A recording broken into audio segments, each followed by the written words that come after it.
Astoria Producciones presenta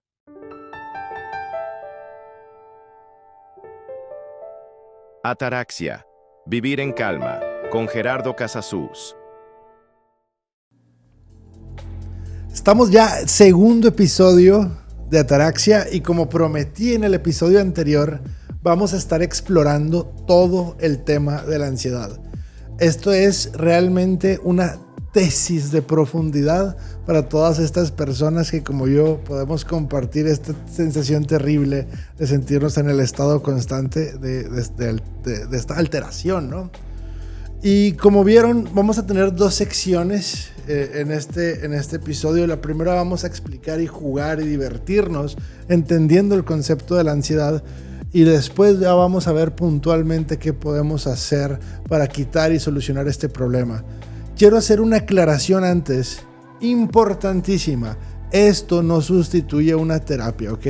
No por escuchar un podcast ya mañana vas a salir y no vas a tener depresión. No se trata de eso, pero vas a comprender por primera vez en tu vida realmente qué es la ansiedad.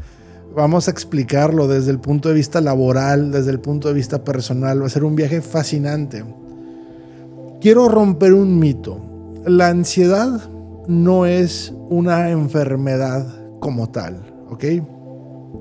Existen unos lineamientos o un libro, como una Biblia médica, por así decirlo, donde dice qué cosas son una enfermedad y qué cosas no son una enfermedad. Quiero aclarar esto.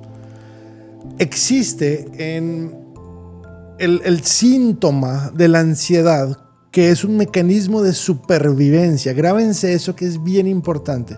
La ansiedad es un mecanismo de supervivencia que por sí mismo no es una enfermedad, que todos tenemos la capacidad de sentirla en algún momento de la vida. Piénsalo como el frío. Yo en este segundo de mi vida, en este momento, mientras estoy grabando esto con ustedes, yo no tengo frío, pero no significa que yo no tengo la capacidad de sentir frío si yo lo necesito como mecanismo de supervivencia. Si yo estuviera en unas condiciones actualmente que me dijera en este momento mi cerebro, si sigues perdiendo calor, te vas a morir, me manda la señal de frío para que yo haga algo al respecto. Entendiendo esto, la enfermedad es cuando yo estoy teniendo un síntoma o un mecanismo de manera repetida. Vamos a ver, si yo tengo frío en este momento, porque está haciendo frío, porque la temperatura está a 0 grados y yo estoy en manga corta, yo no tengo una enfermedad. Pero si yo todos los días tengo frío, sin importar si estamos a 0 grados, a 30 grados, a 40 grados, si estoy abrigado o no estoy abrigado, yo sí puedo tener una enfermedad. Entonces, cuando una persona experimenta la ansiedad de manera repetida durante su vida, sí estamos ante una enfermedad que se llama trastorno de ansiedad generalizada. Pero normalmente, en la jerga normal, cuando nos comunicamos y hablamos, es común que digamos la persona tiene ansiedad ya como el trastorno, pero la ansiedad todos la podemos experimentar. Lo que nosotros tenemos que entender es cuando el cerebro entra en modo de ansiedad. Porque una vez que yo entiendo cómo entra el cerebro en modo de ansiedad, yo puedo hacer algo al respecto, hasta que lo comprendo. Entonces vamos a ese modo de ansiedad, vamos a comprenderlo el día de hoy. ¿Qué es la ansiedad? ¿Qué es este modo del que les estoy hablando? Pues bueno, cuando yo tengo frío, es mi cerebro que está buscando que yo deje de perder calor. Y lo que me dice el frío es que busco un lugar caliente. Eso es lo que me está buscando el frío. ¿Qué es el hambre? Es cuando mi cerebro considera que yo necesito alimento. ¿Qué es la sed? Cuando mi cerebro considera que yo necesito agua. Entonces tenemos un mecanismo para cada necesidad. Nosotros tenemos un grupo de necesidades que las tenemos que tener cubiertas para sobrevivir. Y cada que una no se esté cubriendo nos manda una señal que nos avisa, haz algo. De la misma manera funciona, por ejemplo, el miedo. Importantísimo comprender el miedo. El miedo es el estado en el que el cerebro le avisa a cualquier animal, no nada más al ser humano, a los perros, a los gatos, a los conejos, a los hipopótamos, a todos. El miedo nos avisa que nosotros necesitamos un lugar seguro. Entonces, cada que tú sientes miedo es porque el cerebro considera que no estás en una zona que es segura para ti. Independientemente si lo estés o no lo estés, si el cerebro por algún motivo se considera en un lugar inseguro, te va a mandar la sensación de miedo. Si tú tienes miedo cuando estás yendo al trabajo, es porque el cerebro considera que el área laboral en la que tú estás no es conveniente para sobrevivir. Si tú estás teniendo miedo cuando llegas a casa, es porque para tu cerebro, el entorno familiar en el que tú estás, lo está considerando que no es apto para sobrevivir, que no es lo más conveniente. Los animales sentimos miedo para buscar ese lugar seguro. ¿Qué pasa si a un gato le sale un perro, se va corriendo y se sube a un árbol? Es el miedo lo que lo impulsó a llegar al lugar seguro. Nosotros queremos llegar al lugar seguro, pero en el ser humano pasa una cosa bien interesante. Y es que cuando yo tengo un problema, mi cerebro automáticamente me dice, Gerardo, vámonos al lugar seguro. Vamos a regresar a casa o vámonos a un lugar donde sepamos que no nos van a afectar. Pero ¿qué pasa si yo no me puedo ir a ese lugar seguro? ¿Qué pasa cuando un animal no tiene ese lugar seguro? Pensémoslo en la naturaleza. Cuando una cebra ve a un león, esta automáticamente se pone a correr para evitar ser comida por el león. Pero ¿qué pasa cuando ya está agotada la cebra y ya no puede dar un paso más? Cuando ya trae el león en el pescuezo, cuando está rodeada por 5 leones, ¿qué puede hacer la cebra si ya no existe lugar seguro? Esa misma experiencia que vive la cebra rodeada de 5 leones, nosotros la experimentamos cuando, por ejemplo, estoy en el trabajo, mi cerebro lo percibe como un lugar seguro, pero yo no me puedo salir del trabajo porque si me salgo del trabajo no tengo dinero para comer, no tengo dinero para mantener a mi familia y no me queda de otra más que exponerme al lugar que mi cerebro considera que es inseguro. Perdón, estoy hablando muy rápido. A veces me emociono y se me va el tema y ya me regañaron atrás de cámaras que me baje un poco. Entonces vamos a hablar un poco más pausado. O me dicen cómo ahí en los comentarios si les gusta el ritmo o creen que hay que acelerarlo o bajarle, me serviría mucho.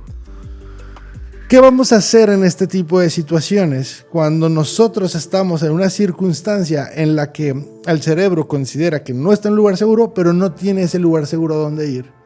Nuestro cerebro entra en un modo en donde se va a defender de cualquier circunstancia que se le acerque a afectarlo. Es decir, ponémonos en el lugar de la cebra, que está ya con un león aquí, un león por acá, otro león por acá, tiene 5 leones.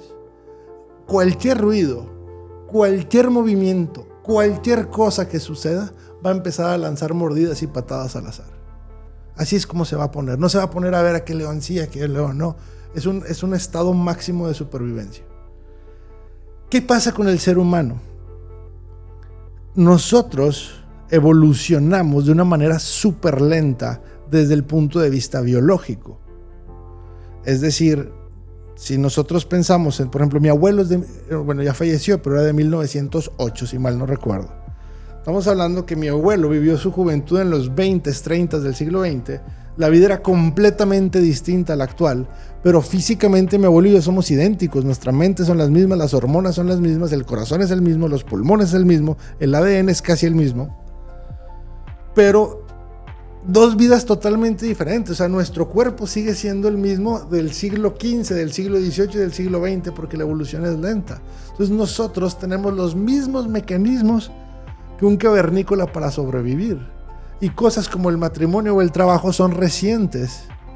Entonces, yo tengo un problema en el trabajo. Mi cerebro percibe el trabajo como algo inseguro, como algo peligroso. Y me dice, vámonos a casa, pero yo no me puedo ir a casa porque si no trabajo, no como, no mantengo a mi familia. Estoy en una situación donde lo que haga es peligroso.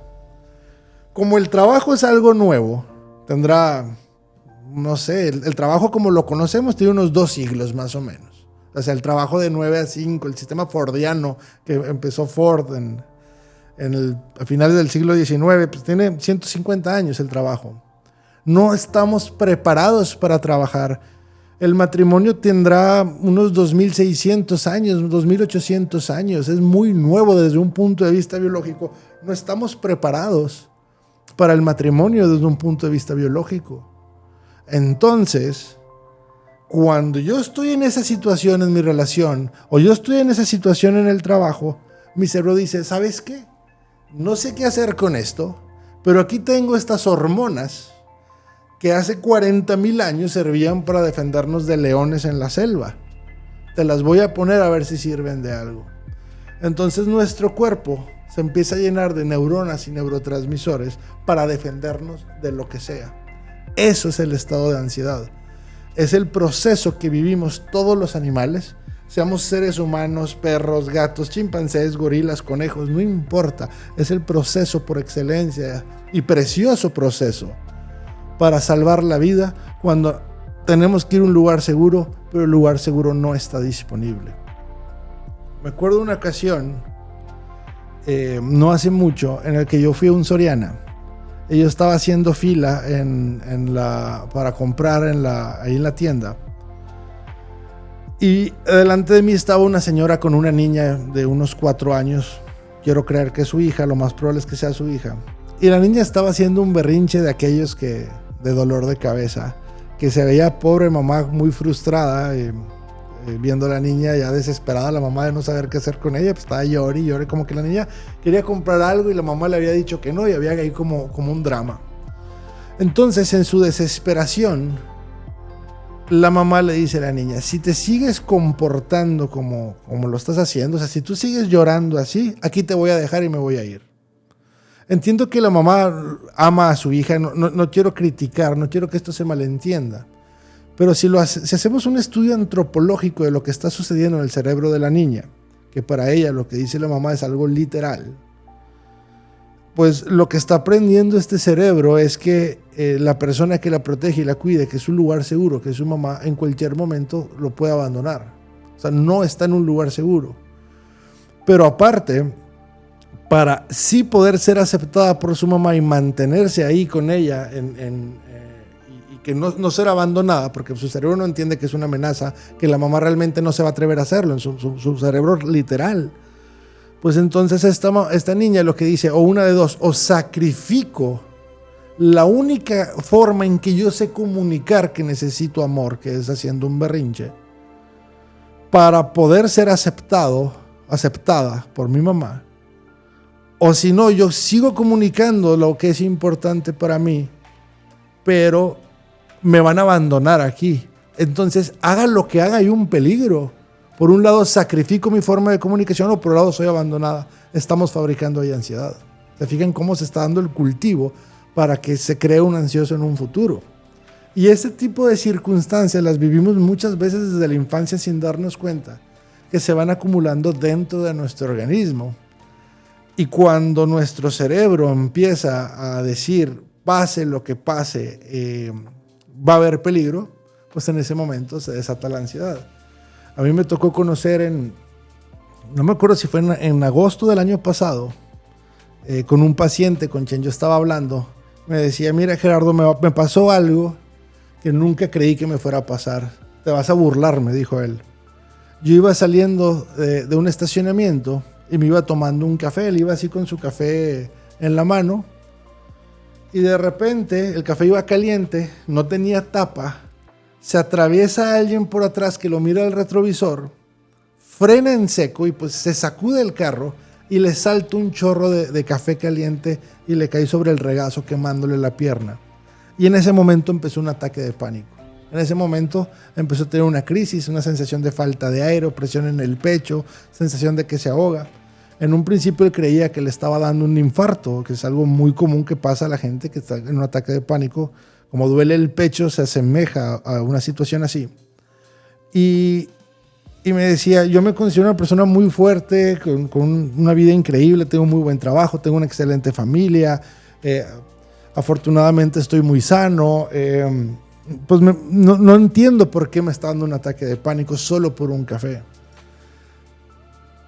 No es que esta persona por un café esté entrando en un ataque de pánico, sino todas estas veces que ha estado sintiéndose en lugares inseguros y no se ha permitido poder regresar a un lugar seguro porque no existe o porque no comprende cómo funciona, hizo que el cerebro a partir del café dijo: no más, a partir de este instante y para el resto de los días yo me voy a defender de lo que venga. Entonces lo que antes era estrés ahora va a convertirse en ansiedad. Ya que lo entendemos, ya que yo comprendo por fin lo que es la ansiedad, que lo es como un mecanismo de supervivencia, que todos los animales tenemos la capacidad de entrar en él, me va a ser mucho más fácil poder solucionarlo. ¿Qué tengo que hacer entonces? Necesito 2 cosas. Uno es crear para mi cerebro un entorno seguro porque en el lugar seguro ya está cumplido el objetivo de la ansiedad. Y segundo, encontrar una vía de salida segura al conflicto que estoy teniendo. Vamos a parar en este primer bloque, en este momento aquí, que es la explicación, y en el que sigue, ahora sí puntualmente vamos a ver una verdadera cátedra, en verdad preciosa, sobre cómo vamos a poder empezar nuestro camino para salir de la ansiedad.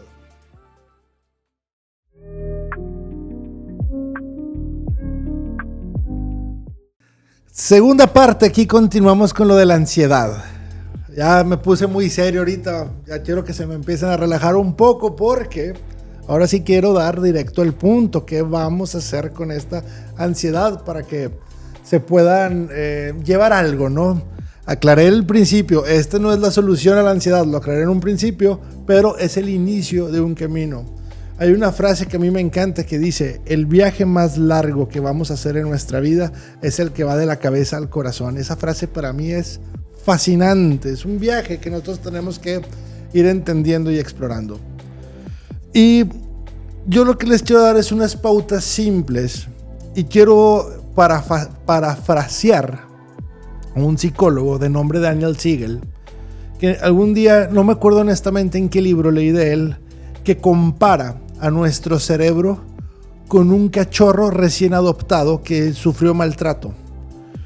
Y él dice en ese libro que si tú adoptas este cachorrito, imagínate tú adoptas un perrito que lo golpearon, su primer instinto va a ser tenerte miedo, ¿no? El cachorrito no va a estar juguetón contigo y si te le acercas va a llorar, se va a esconder de ti.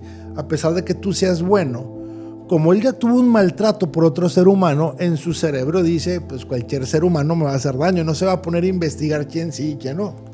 Entonces tú te tienes que ganar la confianza del cachorro. Si tú le das de comer, si tú le das de oler tu mano, si tú lo acaricias de a poquito, de pronto ya el cachorrito al medio va a estar brincando y corriendo por la casa. Nuestro cerebro es igual. Cuando nosotros ya estamos en la edad adulta, hemos vivido tantos dolores, mortificaciones, penas, traiciones, que el día de hoy ya es más probable desconfiar que confiar, ya sea en alguien o en una circunstancia o una situación, que nuestro cerebro se pone como este cachorrito que de buenas a primera va a empezar a ver aquí hay gato encerrado, aquí de seguro quieren algo, me quieren hacer un daño. Entonces, por eso el cerebro se va volviendo ansioso, porque conforme más avanzamos, más referencias tenemos de cosas que nos hacen daño y más el cerebro nos quiere proteger. Acuérdense que el cerebro es una máquina que quiere sobrevivir por encima de cualquier otra cosa. Nuestro cerebro incluso va a preferir la supervivencia versus la felicidad. Si tiene que tomar una decisión entre sobrevivir y ser infeliz o arriesgar la vida y ser feliz, la tendencia va a ser preferir la infelicidad por encima de la supervivencia. Entonces nosotros tenemos que irle dando a nuestro cerebro un entorno seguro, donde se sienta con muchísimo cariño, con muchísimo amor, con muchísimo compasión ante las adversidades que se están teniendo, porque lo que te está generando ansiedad son una serie de problemas definidos que tú estás sobre reaccionando de manera involuntaria ante ellos, defendiéndote de todo, como la cebra en los 5 leones que vimos en la parte 1. Entonces, en este tipo de casos, lo que se recomienda hacer es primero identificar cuáles son las líneas de dolor o de angustia que me están afectando en este momento. Es decir, a veces parece que toda la vida es abrumante, a veces parece que la vida la trae contra nosotros. Hay momentos en la vida que parece que el universo está conspirando para yo no poder salir adelante. Pero aún en esas situaciones hay cosas específicas que te están afectando. Y es lo primero que le recomiendo a la gente. Identifica siempre tus líneas de estrés. No veas que la vida es estresante, porque la vida no es estresante, sino tiene cosas que te estresan. Las parejas no son estresantes. Hay cosas de tu pareja que te estresan. Tu jefe no es pedante. Hay cosas pedantes de tu jefe. Y eso es bien importante, es tener en cuenta cuáles son mis líneas. Muchas veces en realidad me están afectando dos cosas. Tengo un trabajo terrible y odio mi casa. Y nada más por esas dos parece que todo el mundo lo tengo encima, pero en realidad son dos mis líneas. A veces va a tocar veces que son 150 líneas las que tú tienes que te están afectando, pero es importante saber cuáles son. Y si son muchas, al menos cuáles son las principales. La tarea de esta semana, no es que sea tu maestro obviamente, pero se me antojó decirlo de esa manera, que dejarte una pequeña tarea, es que te des un espacio para escribir específicamente las líneas de lo que te están afectando. Cuando yo tengo algo escrito en papel, para el cerebro es más fácil manejarlo. Yo no puedo resolver un problema que no entiendo. Yo no puedo reparar un carro descompuesto si yo no sé de mecánica. Entonces, si a mí se me descompone el carro, lo primero que tengo que saber es de dónde se descompuso. Porque si le fue la batería, pues hay ciertas acciones a seguir. Si fueron las bujías, hay otras acciones a seguir. Entonces, si se dañó la carrocería de mi mente y estoy en ataques de pánico y estoy teniendo ansiedad, tengo que identificar cuáles son las líneas específicas que lo generaron. Entonces, yo ya voy a tener estas 3, 4, 5 líneas. Ya sé por dónde tengo que hacer las cosas. Eso ya es poner un panorama hacia la problemática. Y así como el ejemplo del cachorro, yo me voy a dar todo el amor posible a mi persona. Decir, ok, pues claro, ya viendo estas líneas, es evidente que yo voy a estar afectado. Tiene todo el sentido del mundo que tenga ansiedad si estoy pasando por estos problemas. Eso es bien importante entender, la autocompasión. A veces pareciera que eso es algo de débiles, ¿no? Sobre todo a los hombres, ¿no? A veces se nos enseña como que no puedes sentir, no debes de tumbarte, no debes de reconocer que las cosas te afectan. Hoy está comprobado científicamente que eso hace más daño. Vamos a reconocer y vamos a aceptar que estamos vulnerables ante esas líneas de cosas que me están afectando. Que me afecta que el jefe diga esto, que me afecta que mi pareja diga lo otro. Nos va a ayudar muchísimo las líneas de estrés identificadas. Una vez que tengo esto, antes de pasar al siguiente punto, les quiero comentar una anécdota personal que me cambió mucho mi perspectiva. Y en una ocasión yo estaba completamente frustrado. Estaba pasando por mucha ansiedad porque antes yo fumaba y no podía dejar de hacerlo. Y después de 7 intentos de intentar dejar de fumar, volví a fumar y me trataba terrible a mí mismo cuando volví a fumar. Decía, es que soy un imbécil, ¿cómo no puedo dejarlo? Si según tengo tanto conocimiento y fuerza de voluntad y que cómo no puedo algo tan sencillo. Entonces yo me achacaba mucho a mí mismo.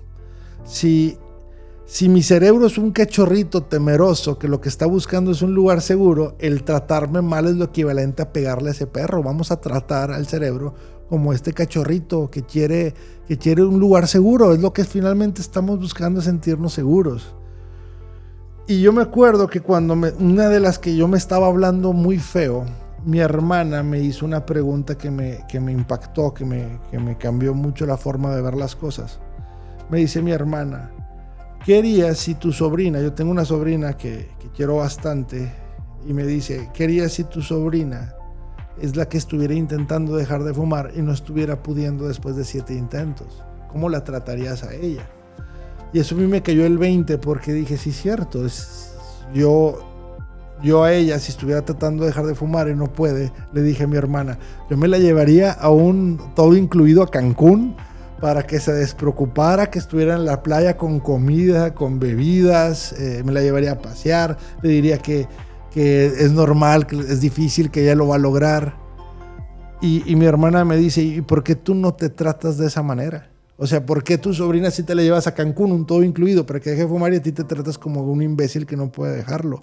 Si se supone que a la persona que más amor y cariño le debes dar es a uno mismo, y pues sí tiene razón. Entonces, esa es la forma en donde nosotros vamos a crear un lugar seguro. Porque si la vida está siendo insegura, si mi trabajo está siendo inseguro, si yo estoy vulnerable en casa, si yo estoy vulnerable en la calle, si yo estoy vulnerable en mi economía, pues al menos en mi persona y en mi trato me voy a dar ese lugar seguro. Es lo que el cerebro está buscando, es un lugar donde se sienta no vulnerable. Y el único que yo puedo garantizar que no me va a afectar es el trato conmigo mismo. Eso lo vimos, no sé si se acuerdan, y para los que esta es la primera vez que escuchan esto, en el episodio anterior hablábamos de eso, la importancia de basar los modelos en cosas que dependan de mí. Cuando siempre que llega un paciente por primera vez y me dice las problemáticas que tiene, lo que le digo es, si todo eso cambiara, tú estarías bien. Por supuesto que la ansiedad te la están generando las cosas externas, no te la estás generando tú porque quieres. Nadie tiene ansiedad en su sano juicio porque quiere tenerla. Nos llega porque las cosas ajenas nos están afectando. Pero como las cosas ajenas normalmente no van a estar en nuestro control, me voy a tratar de atender con mucho amor a mi persona. Entonces todo el cariño va a mí, es como apapacharme, amarme, darme esta protección y tener identificadas las líneas específicas de lo que me está afectando. Ya tenemos 2 cosas aquí a hacer. Y si se fijan, son cosas que dependen de ti, cosas que puedes hacer a partir de este segundo. No tienes que empezar cuando tengas dinero, cuando estés delgado. Es a partir de este segundo puedes empezar ya a hacer estas 2 cosas. Y lo que va a hacer el cerebro es, ya entiendo cuál es mi problema y ya me estoy sintiendo seguro por el trato que me estoy dando, entonces ya no es necesaria fabricar la hormona que pone al cuerpo en estado de ansiedad. Entonces ya estamos eliminando la hormona, que principalmente es una que se llama noradrenalina mezclado con cortisol. Es una mezcla ahí de neurotransmisores que van a estar ya, el cerebro los va a empezar a bloquear para que no se produzcan, porque dice, bueno, al menos ya sé cuál es el problema y ya estoy en un lugar seguro. Ahora bien, ¿cuál es el tercer punto? Vamos a empezar a encontrar líneas de escape. Lo que necesitamos es encontrar un camino que me lleve hacia donde ya no esté yo en esta situación de vulnerabilidad. Y muchas veces son cosas que no las vamos a lograr el día de mañana. Yo no puedo, salvo que alguien esté en una situación económica muy favorable, que pueda renunciar mañana al trabajo, pues qué bendecido. Pero la realidad de una persona en México, en América Latina, es que no puede renunciar tan sencillo mañana a su trabajo. Una separación de pareja es un lugar donde se puede dar mucha ansiedad porque están estas emociones encontradas entre amo a la persona, pero al mismo tiempo batallo en mi relación. Entonces no es tan fácil dar un paso. Entonces, resolver un problema de pareja que está dañado, como salirse de una relación de pareja, no es una decisión ni un proceso, ninguno de los 2 casos que se pueden hacer de la noche a la mañana. Entiendo que a veces la vida nos orilla a tomar decisiones abruptas y hay veces que no queda de otra más que separarme mañana o renunciar al trabajo mañana. Pero la mayoría de las veces no es una situación así. Y cuando las cosas no son lo suficientemente incómodas para movernos, la tendencia es mantenernos y acostumbrarnos a lo incómodo. Pero si hacemos conciencia, podemos decir, yo no quiero esta vida incómoda, reconozco en dónde estoy en este momento, pero también reconozco que no es donde yo quiero estar. Porque normalizamos la incomodidad. Nuestro cerebro tiene la ventaja y la maldición al mismo tiempo de que se adapta al entorno que sea. Y somos capaces de adaptarnos hasta las condiciones más infrahumanas. Pero tampoco es justo mantenernos ahí de por vida solo porque ya estoy acostumbrado y sé sobrevivir sobre ello. Merecemos más de lo que tenemos, pero no necesariamente lo voy a hacer en este segundo, pero sí puedo empezar a idear cuál es el plan a largo plazo para yo poder terminar de salir de la situación en la que estoy. A lo mejor yo no me puedo separar de mi pareja hoy, pero lo puedo hacer en julio y tengo 7 meses para organizarme y ver qué cosas involucran, cómo manejarlo con los hijos, cómo llevar los procesos legales, llegar a acuerdos de una forma sana, por decir un ejemplo. A lo mejor yo no me puedo salir hoy del trabajo, pero puedo ir pensando cómo cambiar mi currículum, cómo empezar a decirle a amistades que ya estoy buscando trabajo, o a lo mejor hablar con mi jefe para que me ponga en otro puesto o en otra área o en otra ciudad para tener diferentes aires. No lo sé, con tiempo es más fácil la planificación de un posible problema. Y lo más hermoso de todo, la gran ventaja de cuando nosotros tenemos un proyecto, el cerebro ama los proyectos, le fascinan los proyectos y nos premia con hormonas positivas en los proyectos, es que cuando yo empiezo a hacer acciones que me lleven hacia el lugar donde yo quiero ir, automáticamente yo ya empiezo a producir estas hormonas que me hacen sentir positivas. Si yo quiero bajar de peso y mañana voy al gimnasio y como bien, yo estoy exactamente igual de marrano que hoy, pero me siento increíble al final del día. ¿Por qué? Porque el cerebro no quiere que ya estemos en los lugares perfectos. El cerebro lo que quiere es que hagamos cosas para estarlo y de ahí se empieza a alimentar. Entonces, cuando yo ya tengo definido, paso 1, exactamente cuáles son las cosas que me están afectando, yo me doy toda la seguridad y protección con esta aceptación de sí, cierto, tengo razón de estar ansioso. En lugar de sentirme mal por yo estar ansioso, me apapacho, me protejo, me autocompadezco por cómo estoy siendo afectado y me doy todo el amor de decir, voy a salir de esto, aunque me lleve tiempo, pero voy a salir de esto y lo voy a hacer calmado, con mucho amor y protección. Paso 2. Y ahora sí, creo un proyecto de las pequeñas acciones a hacer para de aquí a un año poder estar fuera de esta situación. Paso 3. Y ahí el cerebro dice, ok, ya se entendió el mensaje, vamos a quitar la ansiedad, porque ya se cumplió, porque la ansiedad viene a decirnos, estás vulnerable, vamos a defendernos de todo hasta que encuentres qué hacer para sentirte seguro. El frío se quita cuando yo me pongo un abrigo, la sed se quita cuando yo tomo agua, el hambre se quita cuando yo como, la ansiedad se va a quitar cuando yo me sienta seguro. Mientras tanto, nada lo va a quitar. Por más que yo tome agua, tenga sexo, vaya al baño, no se me va a quitar el hambre porque el hambre solo se quita con comida. Entonces, a veces queremos utilizar todos los recursos disponibles para satisfacer una necesidad sin concentrarnos en lo que nos está gritando nuestro cuerpo que hagamos. Espero que esto sea de mucha utilidad, que lo compartas con todas las personas que consideras que estén pasando por momentos de ansiedad o mucho estrés, que lo puedas aplicar en el trabajo, que puedas ver cómo crear entornos seguros dentro del trabajo.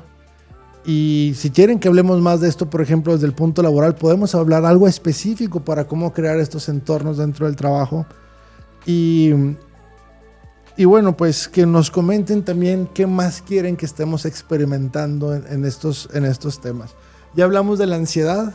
La siguiente semana, el siguiente capítulo va a estar increíble porque vamos a hablar de algo que generalmente no se estudia desde lo biológico, que es la tristeza. Porque la tristeza también tiene un propósito en la biología para la supervivencia, pero pocos lo saben porque ¿cómo? La tristeza poco tiene algo que ver para sobrevivir. Sí, y es hermoso.